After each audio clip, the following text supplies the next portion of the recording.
Entonces, les decía,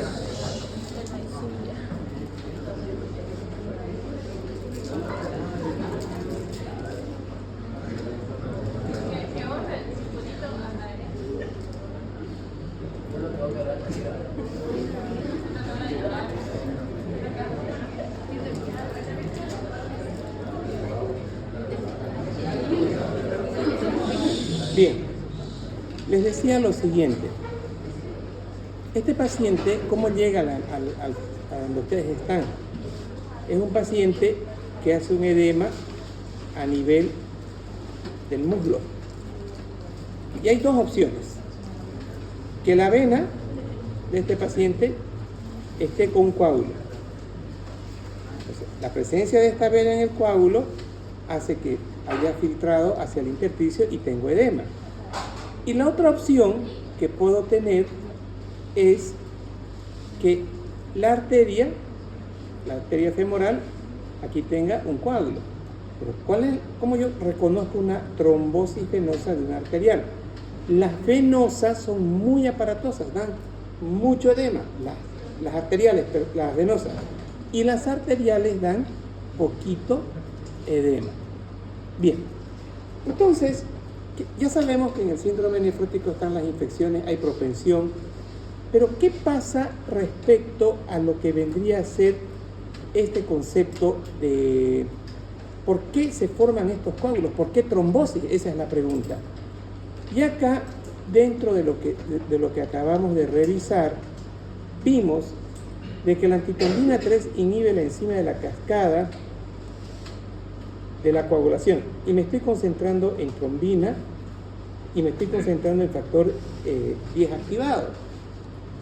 Si ustedes recuerdan, cualquier elemento que hace que se forme un coágulo es factor 12, 11, 9, 10 activado.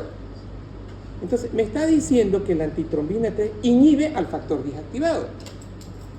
Entonces, cualquier acción que sucede en nuestro organismo que quiera formar un coágulo, ¿qué yo tengo? Antitrombina 3. Es una proteína totalmente protectora para la inhibición y la formación de coágulos, porque me está disminuyendo el factor 10 y me está disminuyendo lo que vendrían a ser la trombina. ¿Por qué? Una vez que el 10 se activa la protrombina, trombina, fibrinógeno y los de fibrina.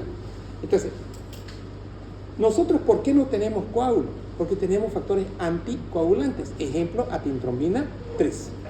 ¿Qué pasa en síndrome nefrótico con la antitrombina 3? Se elimina, se va porque no solamente entonces perdemos inmunoglobulinas, sino también perdemos proteínas antitrombina 3 que son anticoagulantes. Pero ¿qué pasa con el factor von Willebrand? Este factor von Willebrand se une a las plaquetas, al colágeno expuesto y facilita el tapón plaquetario. Es decir, este factor von Willebrand no se va a eliminar porque es grandote, porque está unido a las plaquetas. Y el fibrinógeno tampoco se va a eliminar porque es una proteína exageradamente grande. Entonces, por un lado se van perdiendo factores anticoagulantes como son antitrombina 3, van quedando en el torrente sanguíneo el factor von Willebrand y van quedando, al quedar el factor Willebrand más el fibrinógeno. Entonces como que hay un desbalance, ¿no?, entre factores procoagulantes y anticoagulantes. Entonces estos pacientes, cuando ustedes estén estudiando en pacientes jóvenes, que de repente les venga con una trombosis venosa, la pregunta fisiopatológica, ¿qué causó la trombosis venosa? Y si ven que lo van revisando al paciente y tiene edema en ambos miembros, ¿no será un síndrome nefrótico? Pedimos proteinuria de 24 horas. Ahí está, síndrome nefrótico. La lúmina va a estar baja, va a estar edematizado. Entonces ven ustedes que a partir del concepto de trombosis, edema, armamos ya un diagnóstico de síndrome nefrótico. Entonces esto es importante que ustedes lo tengan claro respecto a la acción del estado de hipercoagulabilidad. Y dice, hay otra tendencia a la agregación plaquetaria. ¿Por qué? Porque tenemos que el factor Guillain-Barré es el que agrega las plaquetas. Entonces, si ahora yo voy teniendo más factor von Guillain-Barré, voy a tener mayor adhesividad plaquetaria, que pueden verse agravada por la hemoconcentración secundaria de la depresión del volumen. En general se habla de hasta que el 10% de los adultos y el 10% de los niños pueden presentar un síndrome nefrótico. Y el tercer aspecto que también quiero verlo con ustedes: síndrome nefrótico y dislipidemia. El síndrome nefrótico existe una depuración excesiva de diferentes proteínas.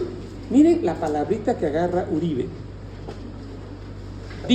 Depuración, dice, de diferentes proteínas. ¿Y cuáles son estas diferentes proteínas? No me han entendido. Acabamos eso. ¿Cuáles son las sustancias que se pierden por el riñón? Fíjense, para Uribe, depuración. ¿Cuáles son? Inmunoglobulinas, E y M, proteínas transportadoras de zinc, hierro, proteína B, proteína D, y factor B y factor D. Entonces, está aquí, está haciendo ese resumen. Está diciendo diferentes proteínas, y ahora aprendemos otras más. Las lipoproteínas de alta densidad, el HDL, y la lecitina de colesterol acetiltransferasa, la cual se encuentra involucrada en la síntesis de las primeras.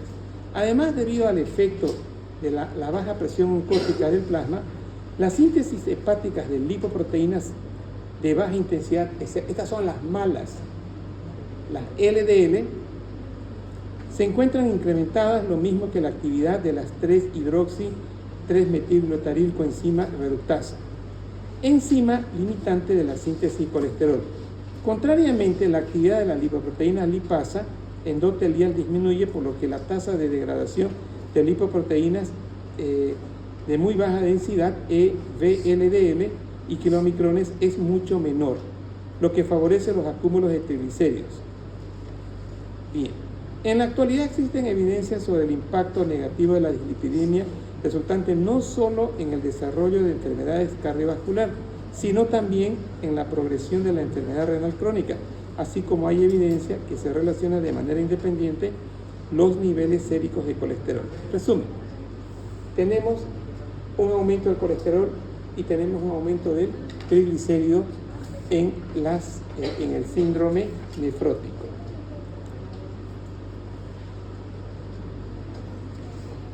Bien.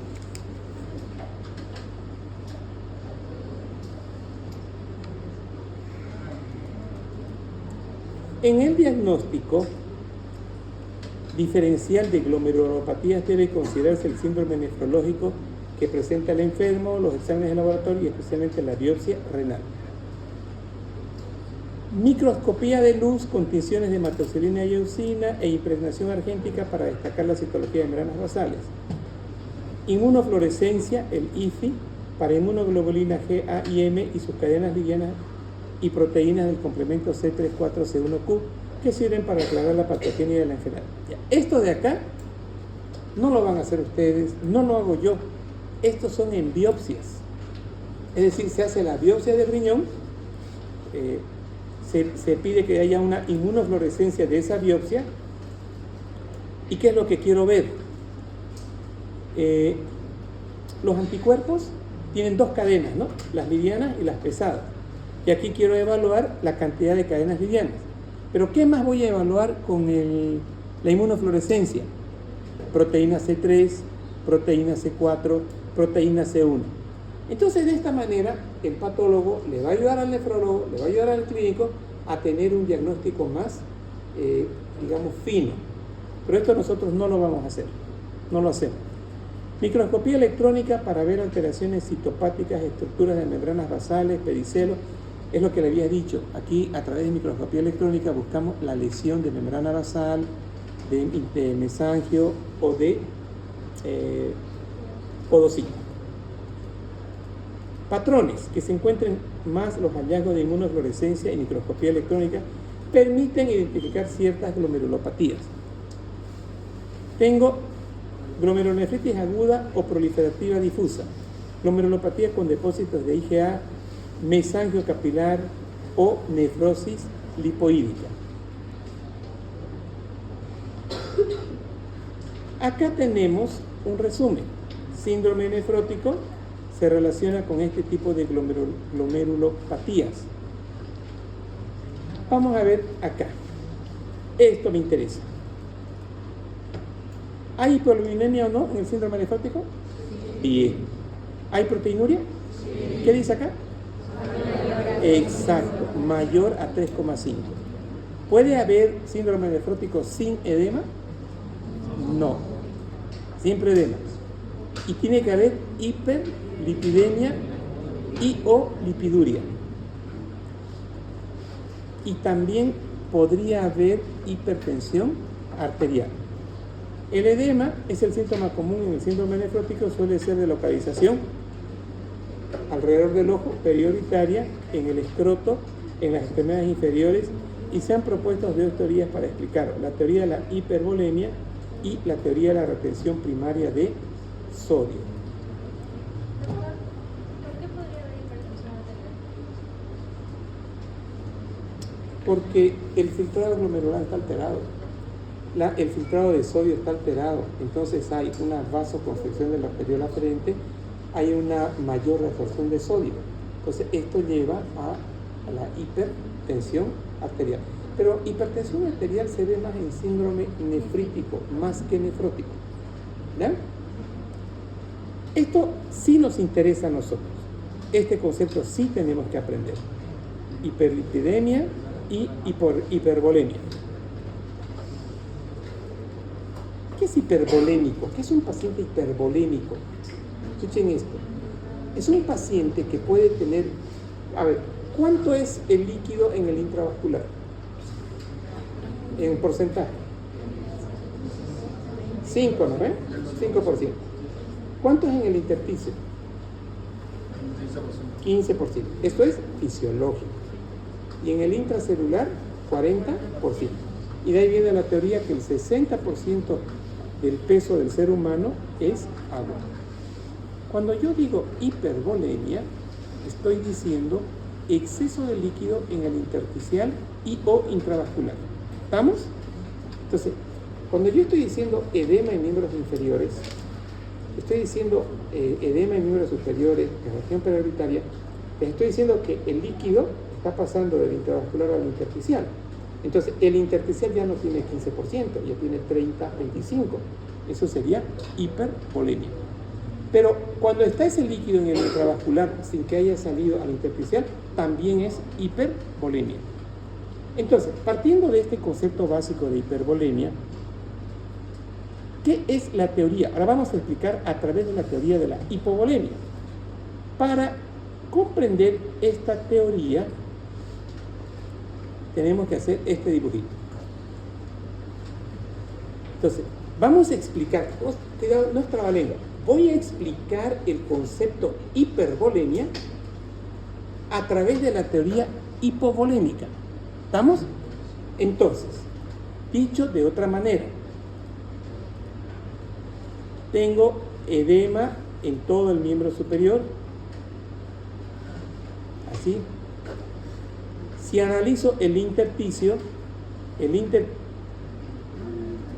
intersticio de este paciente está con abundante agua. Esto se llama hipervolemia. ¿Estamos? Bien.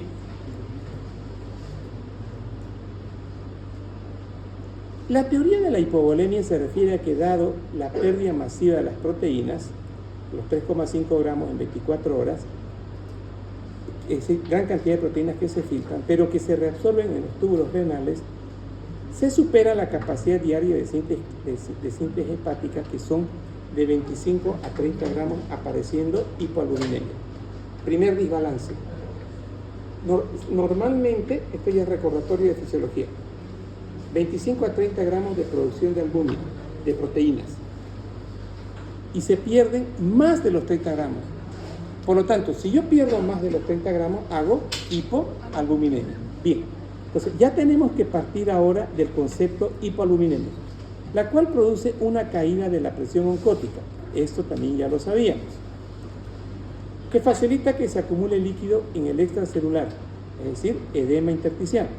Del mismo modo, estos capilares relativamente vaciados de volumen implicarán una contracción relativa de volumen intravascular, es decir, del volumen efectivo circulante, que terminará siendo interpretado erróneamente como contracción del volumen del espacio extracelular por los cuerpos carotídeos,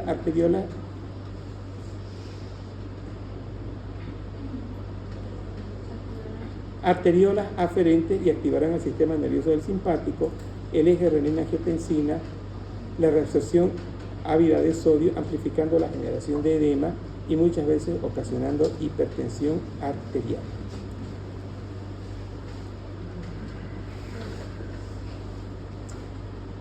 Con una palabra, ¿a qué se parece la hipovolemia?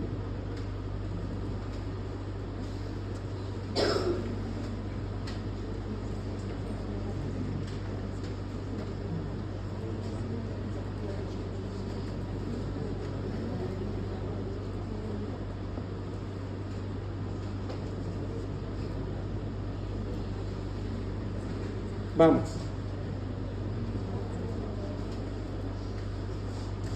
Se lo voy a hacer facilito. Ventrículo izquierdo. Aorta, ¿no ven? Capilares. Voy a poner así mis capilares. Aquí voy a poner sistema venoso. Bien. Esta imagen de acá la voy a ampliar. ¿Cómo están las proteínas en el síndrome nefrótico? Bien. ¿Dónde se va el agua? Bien. Ahora, si el agua se va al intersticio, ¿cómo está el retorno venoso? Bien. Edema. Este edema, ¿qué va a causar? Hipovolemia.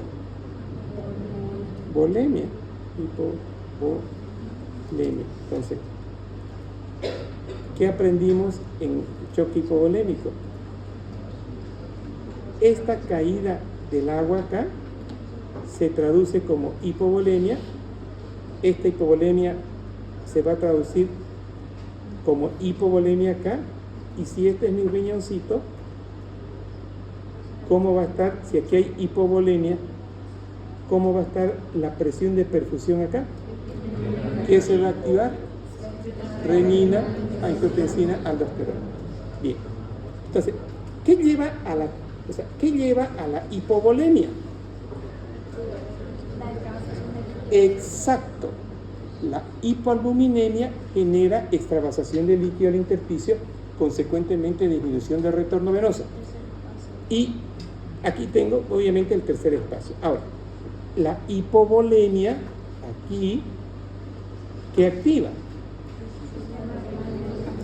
Exacto, la hipovolemia activa sistema renina, angiotensina, aldosterona. Y esto va a causar absorción de sodio. Y consecuentemente la pregunta que usted me hizo, hipertensión arterial. Entonces, ¿cuál es el objetivo de la activación del sistema renina, angiotensina, aldosterona? Querer compensar esa hipovolemia. Pero en ese afán de compensar la hipervolemia, no lo va a lograr. O sea, siempre vamos a estar hipovolémicos y siempre vamos a estar hipervolémicos. O sea, hipovolémicos porque el líquido se extravasa. Hipervolémicos porque siempre el líquido va a aumentar en el espacio intersticial.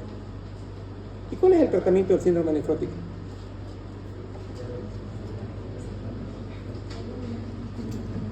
¿Quién me dice dónde está el punto de inicio de síndrome nefrótico? Autoinmunidad. Ya. Autoinmunidad, ¿qué más? Eso. Aumenta la probabilidad. ¿A qué lleva?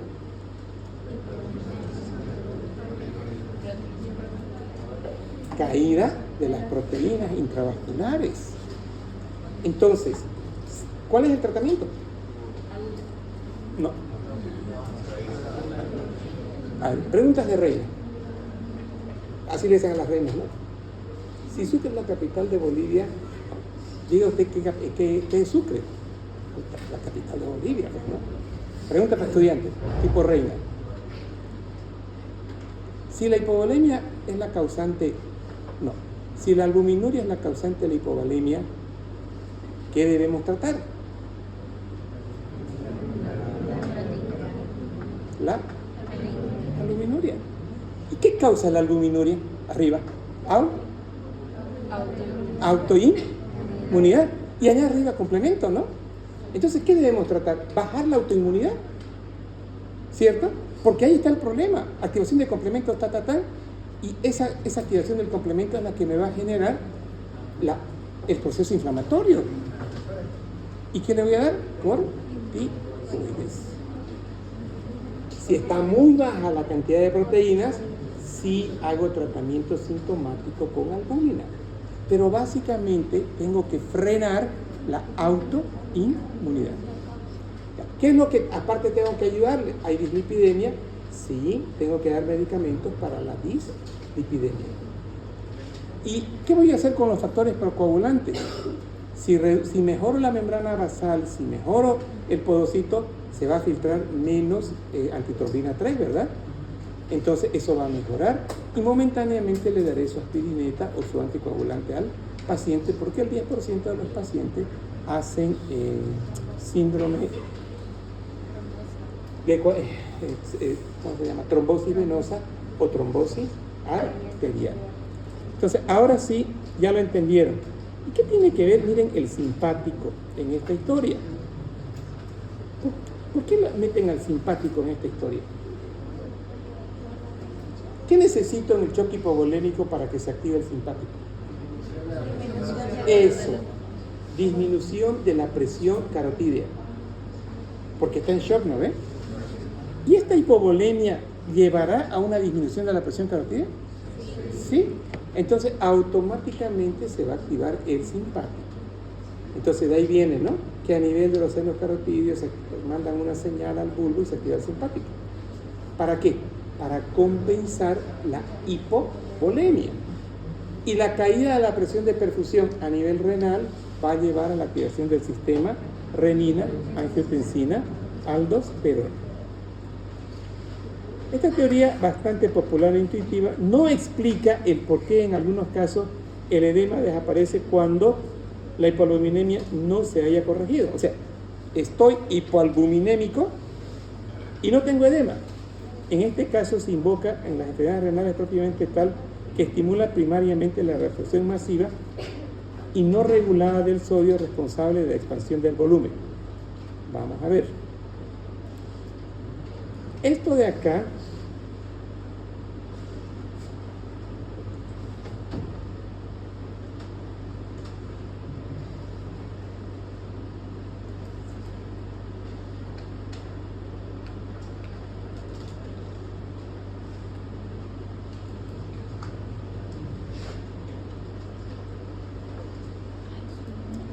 se está diciendo de que existen patologías con hipoalbuminemia, sigue el paciente con hipoalbuminemia, pero no tienen edema. Y está explicando de que esto es una... O sea, el edema está mediado por renina, angiotensina, aldosterona. Y acá está diciendo, si es aldosterona, estamos hablando de intensa liberación de sodio. O sea, no se está, por mecanismos que todavía no conocemos, no se está activando el mecanismo de renina angiotensina. O sea, ¿puedo tener un síndrome nefrótico? Sí, sin edema. Puede haber, pero no es lo habitual. Lo habitual es síndrome nefrótico con edema.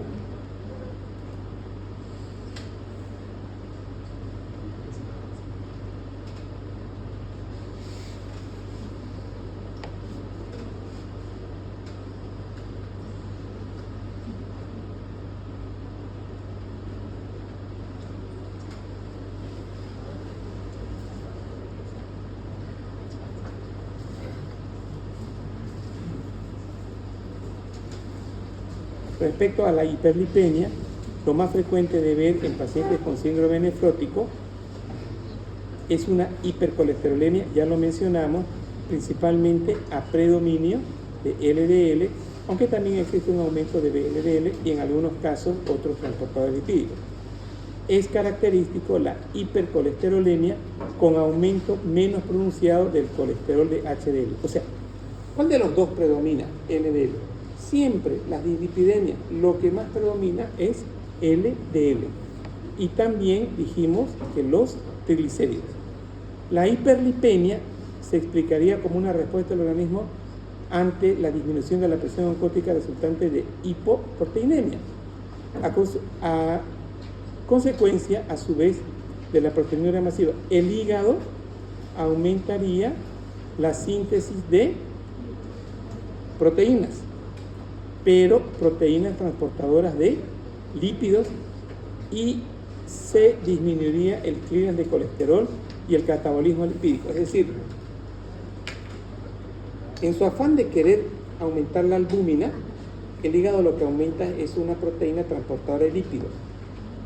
Pero esta proteína, esta lipoproteína, que es el HLDL, dice, disminuiría en el clearance, no se va a excretar y consecuentemente vamos a tener un LDL aumentado. La hiperlipemia en el nefrótico es sumamente aterogénica, lo que está asociado a hipercoagulabilidad y también propio del síndrome nefrótico explicaría el aumento en el riesgo tanto de enfermedad coronaria como de patología vascular arterial. Claro, no va a respetar, ¿no? El tener un colesterol alto, el LDL va a ir a depositarse a todos los órganos, corazón, carótidas y arterias cerebrales.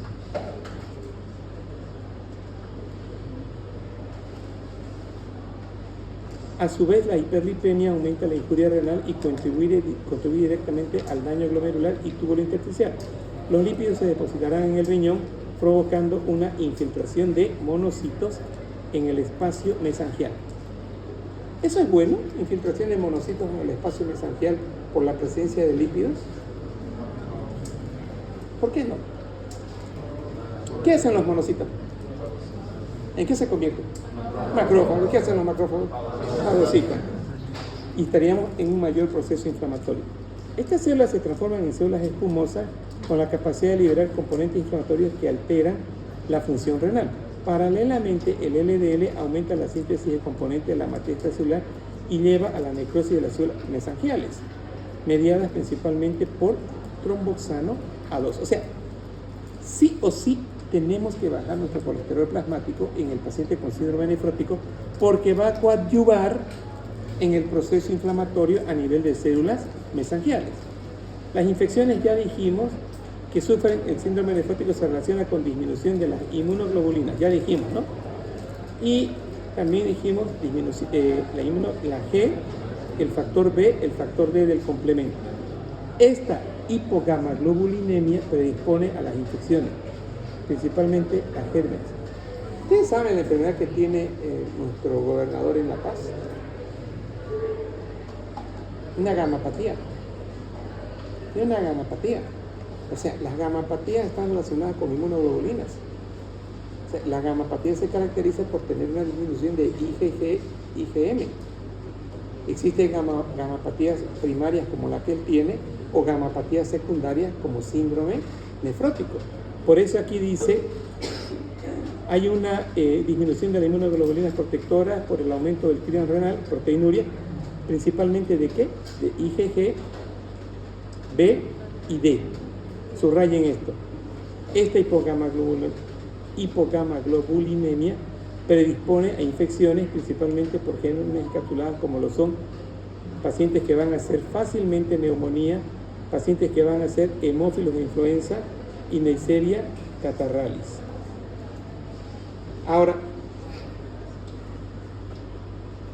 los pacientes con síndrome nefrótico, ¿por qué hacen fácilmente una neumonía por neumococo o una influenza?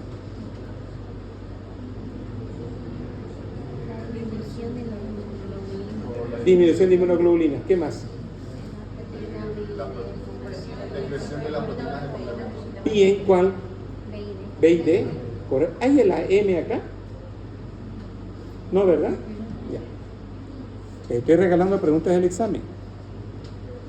La M es falsa. Se la estoy regalando, ya tienen 5 preguntas para el examen. ¿Cuáles son las presentes? Las que están disminuidas, mejor dicho. Factor B, factor D del complemento y GG. Ya. Esa es la pregunta 5. La pregunta 6. ¿Y cuál sería la activación del complemento? ¿Qué vía? Clásica, alterna, lecitina. ¿Cuál? Excelente. Alterna. O sea, porque eso es lo que lo dijimos hace rato. La alterna se relaciona con activación de factor B, de factor D. La otra es la vía de la lecitina con manosa. Y la otra es del anticuerpo IgG, IgM con C1. Y la alterna es BD y la lecitina con el factor C1Q y el factor R. ¿Cierto? ¿Le captaron ya? Perfecto. Y fíjese la pregunta, ¿no? Siguiendo con la respuesta anterior, explique usted cuál es la vía del complemento que se activa. Alterna, perfecto. Veamos a ver, ¿qué aprendimos de hipercoagulabilidad en el libro del Uribe? ¿Qué está más y qué está menos? Anti está bajo, ¿no? ¿Qué está alto? ¿Sí? Fibrinógeno. El factor de von Willebrand y fibrinógeno. ¿Cierto? Vamos a ver qué dice este libro. Suele encontrarse que los pacientes con síndrome nefrótico particularmente que sufren de glomerulopatía, ojo, membranosa o glomerulonefritis membranosa proliferativa, presentan fenómenos de trombosis. ¿Cuánto por ciento es la frecuencia de la trombosis en el síndrome nefrótico? 10%. Especialmente, pero no exclusiva, venoso. O sea, fíjense lo que les dije hace rato. Es más venoso que arterial. Este trastorno está dado principalmente por una síntesis exagerada de, ¿qué dice? Factores procoagulantes. Fibrinógeno ya sabíamos. Factor 5 no sabíamos y factor 8 tampoco sabíamos. O sea, miren, por un lado, el hígado está produciendo factores procoagulantes, el fibrinógeno, el factor 5 y el factor 8. Por otro lado, ¿qué está perdiendo el riñón? Factores anticoagulantes naturales. Mencionamos antitrombina 3, proteína C y proteína S. Asimismo, existe una mayor agregación plaquetaria, sí, porque dijimos que el factor de Willebrand favorecía la unión de plaqueta a plaqueta, mayor agregación plaquetaria, asociado al déficit de albúmina, la cual en condiciones normales se une al ácido araquidónico, limitando su conversión se une al ácido araquidónico, limitando su conversión en tromboxano A2. Bueno, ¿qué tiene que ver el TX acá? El tromboxano A2. ¿Qué hace el tromboxano A2? Sí, me gusta, hace trombo. Ya, perfecto. ¿Y cómo hace el trombo?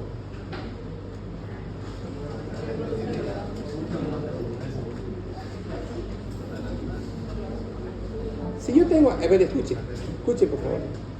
Escuchen un segundito. Si yo tengo 30 pequeños filamentos de hierro separados y pongo al medio un imán, ¿qué pasa? Se trae. ¿Qué hace el tromboxano 2? Agrega, correcto, señores. Tromboxano A2 agrega plaquetas. Ahora escuchen esto, bajo ese concepto. ¿Qué necesito para activar tromboxano A2? Ácido araquidónico. El ácido araquidónico se transforma en tromboxano A2. Ahora, miren el mecanismo. Dice, existe una mayor agregación plaquetaria asociada al déficit de albúmina. Bien. La cual en condiciones normales se une al ácido araquidónico. O sea, la albúmina se une al ácido araquidónico. y ya no hay conversión de ácido araquidónico a tromboxano 2. Ahora, no tengo albúmina o tengo caída de albúmina. Ya no va a haber este sistema inhibitorio de la albúmina hacia el ácido araquidónico. ¿Qué vamos a tener? Mayor tromboxano A2. O sea, lo voy a exponer al tromboxano, al ácido araquidónico en condición patológica. Y el tromboxano A2, acabo de decirle que es un agregante plaquetario, y ahí viene lo que su compañera dijo, favorece la trombosis venosa. Por esta razón se recomienda anticoagular a los pacientes nefróticos con valor de albúmina plasmática muy reducido, especialmente si coexisten otros factores de riesgo de desarrollar fenómenos protrombóticos. Por ejemplo, un paciente que esté mucho tiempo internado, un paciente que esté operado. Listo, señores. ¿Aprendieron? Sí. Esperen, no se vayan. Esperen un ratito. No se vayan. No se vayan. Esperen un ratito. 3 minutos para que cada alumno cierre su libro y diga: esto aprendí hoy. Repito, esto que van a decir ahorita en su cabeza es lo que se les va a quedar hasta el examen. Hagan un recuerdo de lo que aprendieron. Y si ven que no aprendieron nada, pasamos clase con ellos.